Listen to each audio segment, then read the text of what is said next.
یہ مکمل طور پہ بیان کیا جاتا ہے، یہ مکمل طور پہ من گڑت حدیث ہے، اور اس کو امام بخاری نے بھی ضعیف ہی حدیث قرار دیا ہے۔ تو یہ بھی روایت جو ہے نصف شعبان کی فضیلت کے بارے میں جو بہت زیادہ بیان کی جاتی ہے، کہ جس میں اللہ تعالیٰ بخشش بھی کرتا ہے، جس میں اللہ تعالیٰ روزیاں کوئی مانگتا ہے اس کو بھی دیتا ہے۔ باقاعدگی کے ساتھ اللہ رب العزت آسمان دنیا پہ آتے ہیں اور اللہ تعالیٰ آواز لگاتے ہیں۔ یہ مکمل طور پہ بیان کیا جاتا ہے، یہ مکمل طور پہ من گڑت حدیث ہے، اور اس کو امام بخاری نے بھی ضعیف ہی حدیث قرار دیا ہے۔ ایک اور جگہ پہ ابن جوزی نے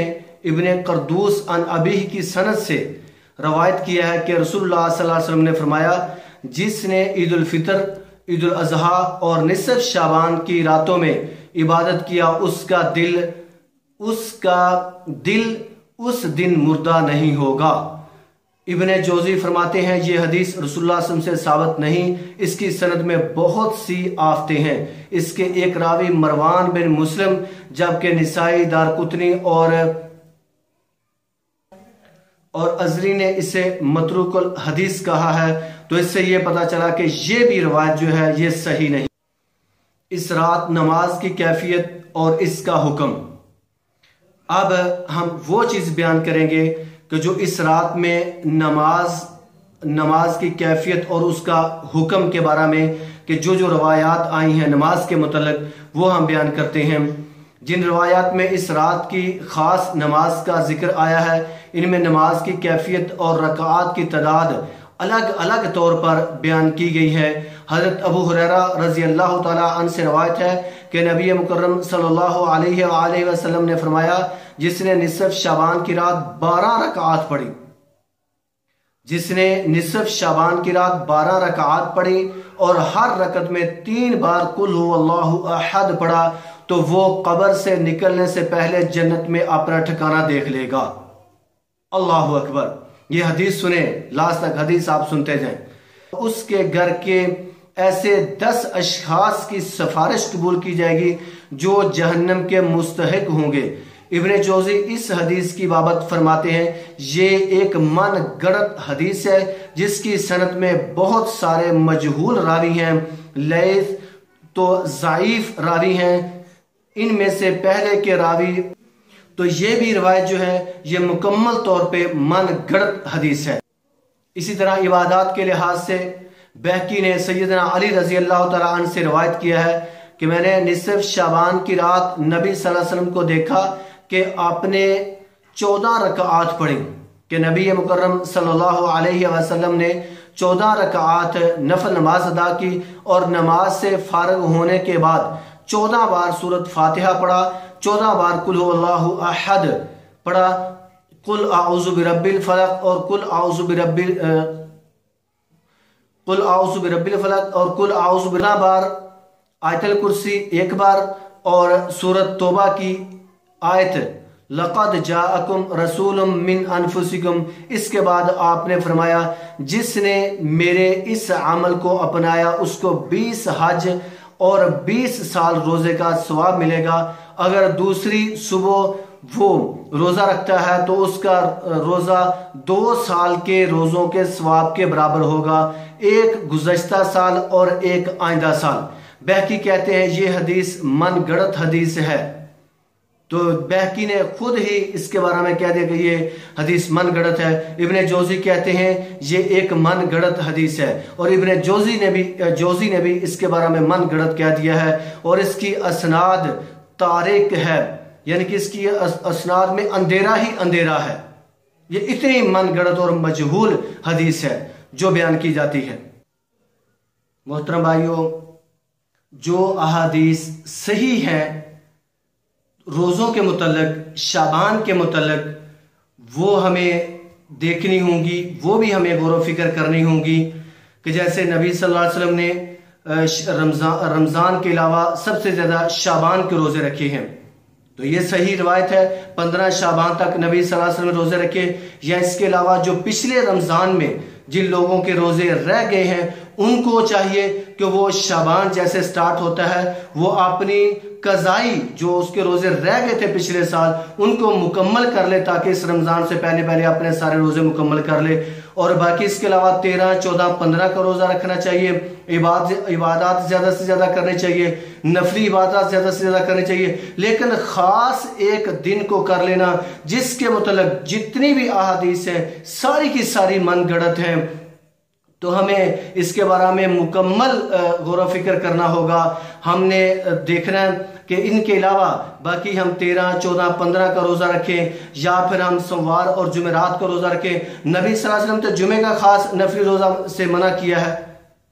تو ہمیں کیا مجبوری ہے، کیا ضرورت ہے کہ جو من گڑت احادیث ہیں جو نبی صلی اللہ علیہ وسلم سے ثابت بھی نہیں ہیں، ہم ان کے پیچھے لگ کے اور باقاعدگی کے ساتھ کھانے تقسیم کیے جائیں، اتنا زیادہ غلو کیا جائے کہ لوگوں کو اکٹھا کیا جائے، مجالس اپنا اٹینڈ کی جائیں، مجالس پوری کی پوری رات مجالس رکھ لی جائیں، مساجد کے اندر کھانے تقسیم ہو جائیں، صدقات ہوں، لوگوں سے معافیاں مانگنا شروع کر دیتے ہیں لوگ۔ بھائیو یہ سارے کا سارا کوئی حدیث میں ثابت نہیں ہے۔ باقی جیسے میں نے طارق جمیل صاحب سے یہ سنا، وہ بھی بیان کر رہے تھے کہ اتنی زیادہ نصف شعبان کے متعلق احادیث آتی ہیں کہ اگر ان سب کو اکٹھا کر دیا جائے تو یہ حسن لی غیری ہی تک پہنچ جاتی ہیں، لیکن اس کے ساتھ انہوں نے یہ بھی کہہ دیا کہ ان کو بھی مانا نہیں جائے گا۔ تو بھائیو بس ہمیں یہ ہمارے ذہن میں بات پک جانی چاہیے، ہمارے ذہن میں یہ بات ہونی چاہیے کہ نصف شعبان کے متعلق جتنی روایات ہیں